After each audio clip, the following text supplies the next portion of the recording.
नमस्कार, मी ज्योती होम कुक्समध्ये तुमच्या सर्वांचं स्वागत आहे. आज आपण करणार आहोत फ्लॉवरची चटपटीत, साधी, अगदी कमी वेळेत बनणारी, बिना पाण्याचा वापर करता फक्त आणि फक्त वाफेवरती शिजवणारी ही फ्लॉवरची भाजी.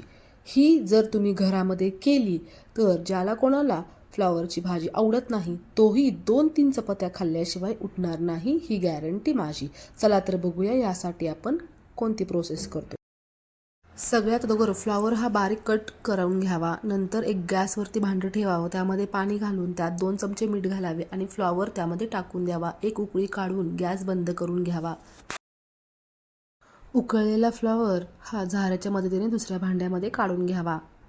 ही जी स्टेप आहे ती अजिबात स्किप करू नये, कारण फ्लॉवर पिकवताना त्याच्यावरती भरपूर प्रकारचे केमिकल्सचा वापर केलेला असतो, त्याच्यामुळे ही स्टेप करणं गरजेचं आहे. फ्लॉवरच्या भाजीसाठी लागणारा कांदा हा कापून घ्यायचा आहे. साधारणतः एक मीडियम आकाराचा कांदा मी इथे बारीक पीसमध्ये कट करून घेतलेला आहे. त्याचप्रकारे मीडियम आकाराचं मी टोमॅटो घेतलेला आहे, ते सुद्धा बारीक पीसमध्ये कट करून घेतलेला आहे. 2 ते 3 हिरव्या मिरच्या मी घेतलेल्या आहेत.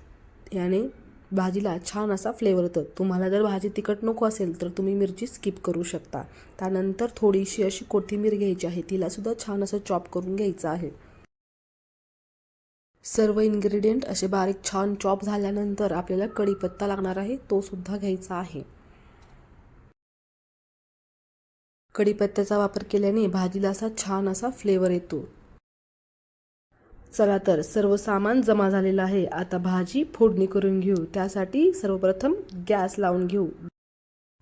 गॅसवरती एक कढई ठेवू. त्याच्यामध्ये 2 चमचे तेल टाकून घेऊ. तेल थोडं गरम झालं की त्याच्यामध्ये कढीपत्ता आणि जिरे टाकून घेऊ. तेलामध्ये टाकलेले कढीपत्ता आणि जिरे चांगले तडतडले की मग त्याच्यामध्ये आपण बारीक चिरलेला जो कांदा होता तो टाकून घेऊ. कांदा हा लालसर असा परतून घ्यायचा आहे. कांदा टाकल्यानंतर बारीक चिरलेली जी आपली मिरची होती ती त्याच्यामध्ये टाकून घेऊया. मिरचीचे 2 भाग केलेले हवे, नाहीतर मिरची ही तेलामध्ये उडू शकते. कांदा आणि मिरची छान असं भाजून झाल्यानंतर बघू शकता तुम्ही लालसर असा कलर त्याला येत आहे. हे सगळं एकत्र छान असं परतून घेऊ. मग त्याच्यामध्ये चवीप्रमाणे मीठ घालू.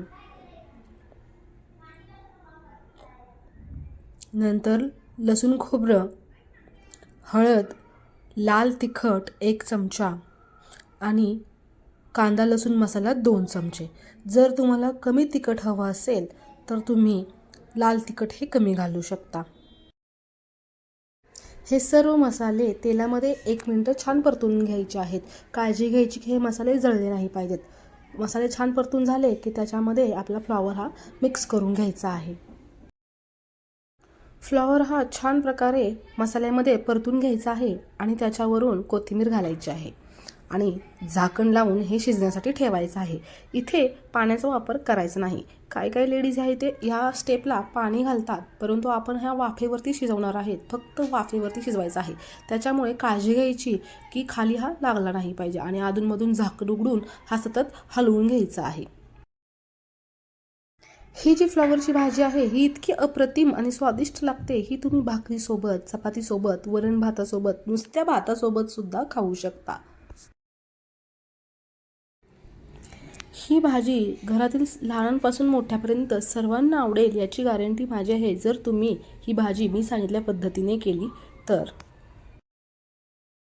जर तुम्हाला आमच्या या रेसिपी आवडत असतील तर आमच्या चॅनलला नक्की सबस्क्राईब आणि लाईक करायला विसरू नका.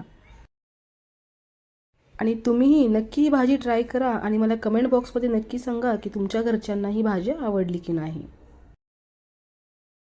आता आपण एका हातामध्ये फ्लॉवर घेऊन तो चेक करायचा आहे तो शिजला आहे की नाही. हा माझा फ्लॉवर शिजला आहे पण हवा तेवढा नाही, त्याच्यामुळे मी अजून 5 मिनिटं ह्याला असंच वाफेवरती शिजायला ठेवणार आहे.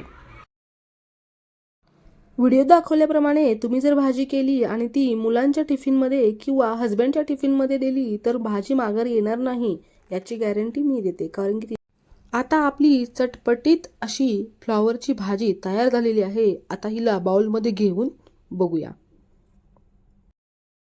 ज्याला कोणाला फ्लॉवरची भाजी आवडत नाही त्याला जर तुम्ही अशा पद्धतीने भाजी बनवून दिली तर त्यालाही नक्कीच ही भाजी आवडेल.